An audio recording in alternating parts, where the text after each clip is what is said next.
everyone, welcome back to the channel. It's Vicky, and today we are talking about those nerve-wracking moments where our hands are sweaty, our heart is pounding, we're looking at our audience thinking, am I going to forget what I'm going to say? Are these people judging me? That's right, we are talking about speaking anxiety and how to manage them. I had to do a lot of public speaking in law, in management consulting, and I learned so many tricks in order to make sure I don't forget what I want to say, I'm confident in front of a room of impressive people, and making sure that I get my message across. I won't go into exactly how to structure your presentation per se, so if you're interested, just drop a comment below and I can do another video on this. So let's get on to the first tip. The first technique is make the point your own. You see this in all TED Talks, right? They have a point and they bring you into the point by telling a story. So storytelling here is what's going to make it really easy for you to remember what you want to say. Just having bullet points of things I want to address, if you forget one, you might forget the one that comes up after it. But if you have stories to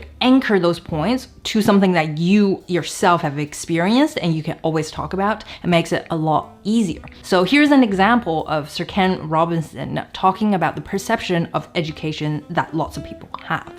There have been three themes, haven't there, running through the conference, which are relevant to what I want to talk about. One is the extraordinary evidence of human creativity in all of the presentations that we've had and in all the people here. Just the variety of it and the range of it. The second is that it's put us in a place where we have no idea what's going to happen in terms of the future. No idea how this may play out. I have an interest in education. Actually, what I find is everybody has an interest in education. Don't you? I find this very interesting. If you're at a dinner party and you say you work in education, actually, you're not often at dinner parties, frankly, if you work in education, you're not asked, and you're never asked back, curiously. That's I think it strikes me. But if you are, and you say to somebody, they say, what do you do? And you say, you work in education, you can see the blood run from their face. They think, oh my God, why me? It's my one night out all week. But if you ask people about their education, they pin you to the wall. Because it's one of those things that goes deep with people. Am I right? Like religion and money and other things. So I have a big interest in education, and I think we all do. We have a huge vested interest in it, partly because it's education that's meant to take us into this future that we can't grasp. If you think of it, children starting school this year will be retiring in 2065. Nobody has a clue, despite all the expertise that's been on parade for the past 4 days, what the world will look like in 5 years' time. And yet we're meant to be educating them for it. So the unpredictability, I think, is extraordinary. And the third part of this is that we've all agreed, nonetheless, on the really extraordinary capacities that children have, their capacities for innovation. It would have been a lot more difficult to remember the point in an abstract way without a story that Sir Ken Robinson is trying to talk about here, right? That we take a very selfish interest in education, but as a concept, we think it's kind of boring. That sounds pretty convoluted, right? As the listener, you're sitting there thinking, okay, so are we interested in education or are we not interested in education? But with a story, not only is the point clear, it's very easy for you to remember it because it's a personal story. So for the main points of whatever it is that you want to talk about, you want to anchor it to some sort of story. It's best when it's yours because even if you forget the point, you can still tell the story because you've been through it. But you can also use other examples, analogies as well. Pro tip, if you want to string everything together and visualize your stories and your main points, you can use a mind map that really helps you put everything together. I've done another video, so I won't talk about it here. And with that, let's go to technique number 2, which is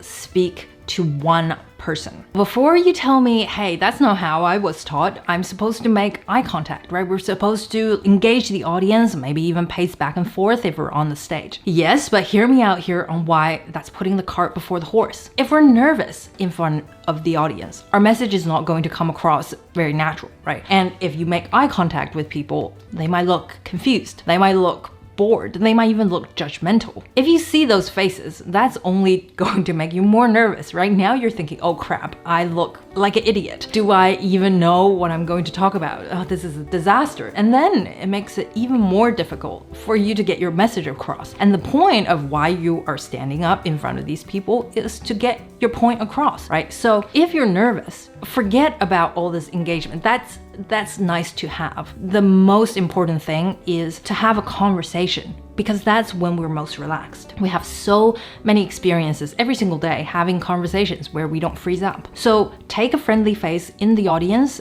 if they exist, and even if they don't, that's okay. Just imagine you speaking to someone that you've talked about this conversation before, and just speak to that one person. That gets you relaxed, and then you can start to engage the room, make eye contact, and go back and forth. The main point here is to have yourself relaxed first. Now, I know still you can say, okay, I'm talking to one person, but what if I still forget and lose my train of thought? What happens then? And that's when we move on to technique number 3, build a memory palace. Not all of us are memory champions, right? Those people who can remember random strings of words, of numbers, of, a deck of playing cards. But we can train our brains to remember the pieces of our speech, our points, with the same techniques they use. And the most effective one is the memory palace, and also the most fun. So let me share with you how it works. Imagine you're in the front of your house, and each room has the topic of your talk in it. So if you have 3 main points, you'll have 3 different rooms. Now, if you live in an apartment or, somewhere small, that's okay too. You can use the corners of the room as well. Let's go back to Sir Ken Robinson as an example. He wanted to open his talk with 3 themes. The first one is the extraordinary evidence of human creativity. The second one is the unpredictability of the future. And the third one is the extraordinary capacity for innovation in children. So, in front of your house, you walk in, and let's say you turn left, and there is the drawing room. So in there, you have a painting of a murder scene. So painting here is code for creativity. Now, let's say you wanted to add an example here. Let's say Steve Jobs was your example of an evidence of creativity. Then just place Steve Jobs in your drawing room. And so when you look at him in that room, you think, okay, yes, I need to talk about Steve Jobs as the example for evidence, right? So when you see the painting with the murder scene, you think, okay, evidence of creativity. Now, let's head across the hall into the study where you see a computer with the stock market charts up. That is codename for the unpredictability of the future. Now,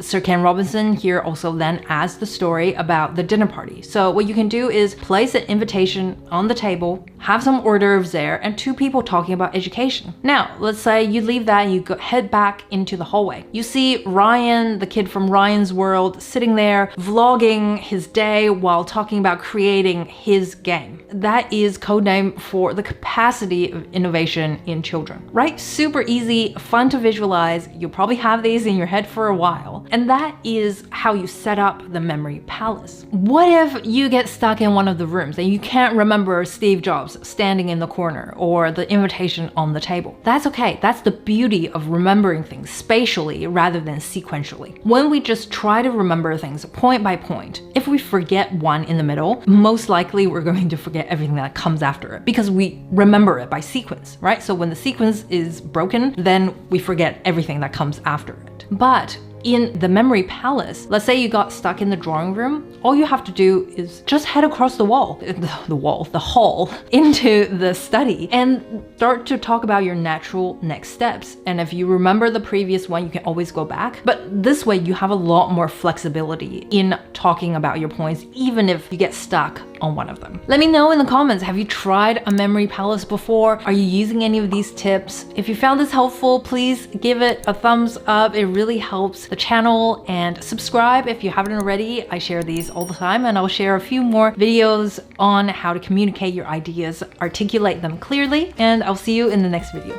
Bye!